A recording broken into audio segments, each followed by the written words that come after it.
नमस्कार भक्तों। आज मैं आपको माँ वैभव लक्ष्मी के व्रत की विधि बता रही हूँ, तो ध्यान से देखिएगा। इस व्रत को किसी भी शुक्रवार से शुरू कर सकते हैं, परंतु यदि शुक्ल पक्ष का शुक्रवार हो तो उत्तम रहता है। व्रत आरंभ करते समय संकल्प लें कि जितने शुक्रवार तक मैं यह व्रत करूंगा उसका वर्णन अवश्य करें, जैसे कि 7, 11, 21, 31 या 51 शुक्रवार तक व्रत करने का संकल्प लें। ये व्रत सभी स्त्रियां कर सकती हैं और इसके अतिरिक्त पुरुष भी इस व्रत को कर सकते हैं और कुंवारी कन्याएं भी। यह व्रत शीघ्र फल देने वाला है, परंतु यदि फल ना मिले तो व्रत तब तक चालू रखें जब तक मनोवांछित फल प्राप्त ना हो। व्रत रखने से पहले और व्रत के दिनों में मन को शुद्ध करें। किसी प्रकार का छल कपट पाप द्वेष आपके मन में नहीं होना चाहिए, बल्कि यही भाव होना चाहिए कि मुझे माँ लक्ष्मी को प्रसन्न करना है। पूजा प्रारंभ करने के लिए सबसे पहले हम चौकी स्थापित करते हैं। तो कोई भी एक ऊंची चौकी या कोई भी आपकी छोटी टेबल हो, उसको आप इस तरह से लाल रंग के कपड़े से कवर कर दें। उसके बाद थोड़े से चावल और पुष्प अर्पित करके उस पर माता की मूर्ति, लक्ष्मी माता की जो मूर्ति या तस्वीर आपके पास हो, उसको इस तरह से स्थापित कर दें। ऊपर से लाल रंग की चुनरी जरूर उड़ाएं माता को।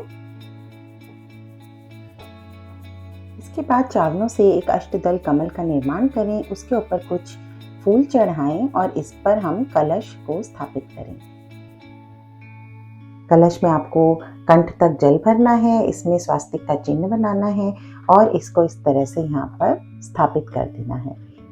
कलश के ऊपर हम एक तांबे की प्लेट रख देंगे और इसके ऊपर भी कुछ अक्षत बिछाएंगे। अक्षत यहाँ पर एक आसन का काम करते हैं और इसके ऊपर आप कोई भी सोने की अंगूठी हो, सोने का जेवर हो, और यदि ना हो तो आप चांदी के सिक्के भी इसके ऊपर रख सकते हैं। आज के दिन सोने और चांदी की पूजा करने का विशेष महत्व होता है, क्योंकि हम सोने को माता लक्ष्मी का ही रूप समझते हैं। माता की तस्वीर को इस तरह साफ कपड़े से साफ कर लीजिए। पिछली बार के इसमें जो भी अक्षत और टीका इत्यादि लगा होगा वो सब हट जाएगा इस तरह से। और अब हम एकदम फ्रेश नया टीका बना के माता रानी को लगाएंगे। माँ का रोली और चंदन से अभिषेक करें।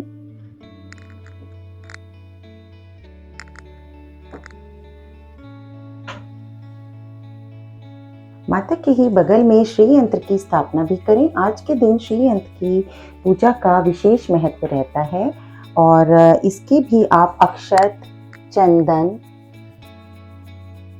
रोली से और फूलों से पूजा करें। अब माता को भी पुष्प अर्पित करें। आज के दिन लाल रंग के फूलों का विशेष महत्व रहता है, पर चिंता ना करें, आपके पास जो भी रंग के फूल अवेलेबल हों आप उससे ही माता की पूजा करें, क्योंकि पूजा पाठ में सबसे बड़ा महत्व है भावना का। यदि आपके मन में भावना पवित्र है, भक्ति की भावना है, तो भगवान आपकी हर चीज को उसी तरह ग्रहण करते हैं। तो आप भी जिस भी रंग के आपके पास फूल हों, देखिए मैं अपने बगीचे में गई थी, वहां से कई तरह के रंग के फूल लेकर आई हूँ।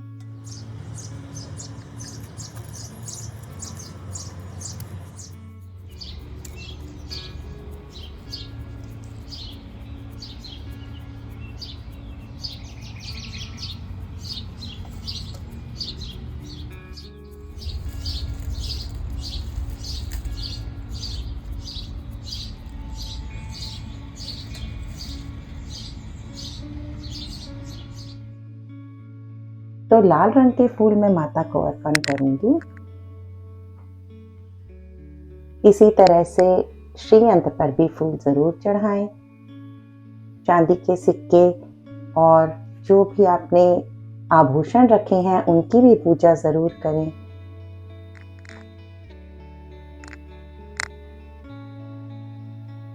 लक्ष्मी माता की पूजा में जिस चीज का प्रसाद चढ़ता है वो है खीर।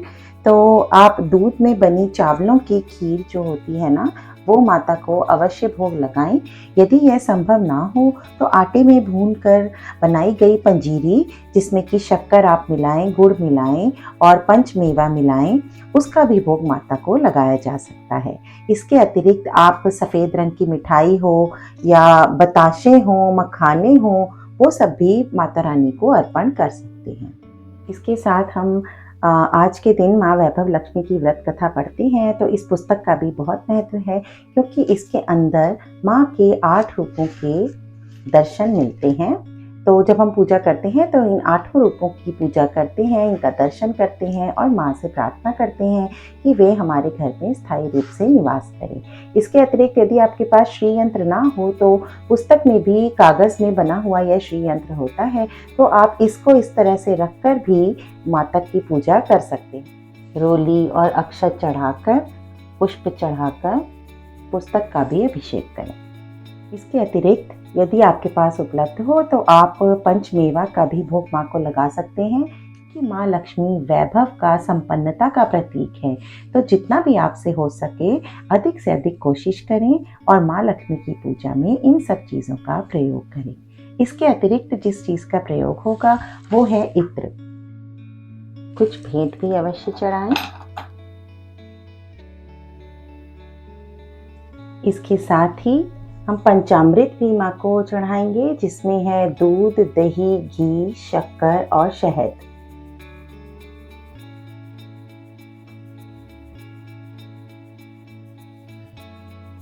तो शाम को आप इस कथा का पाठ अवश्य करें और जब आप कथा पढ़ रहे हों तो अपने हाथों में कुछ फूल अवश्य ले लें और पूजा समाप्त होने के बाद इन फूलों को माता पर चढ़ा दें।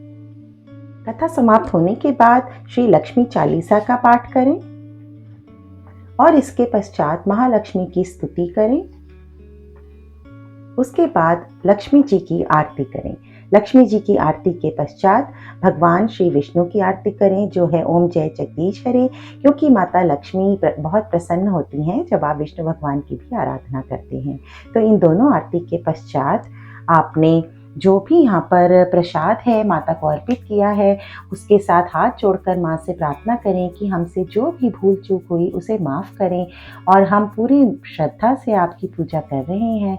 हम पर अपनी कृपा बनाए रखना, हम पर और हमारे परिवार पर हमेशा अपनी दया दृष्टि रखना। इसके पश्चात जो भी प्रसाद यहाँ पर रखा है ना, वह आप अपने परिवार में ही बांटें। माँ लक्ष्मी का प्रसाद जो घर में पूजा के बाद सिर्फ अपने परिवार में ही बांटा जाता है।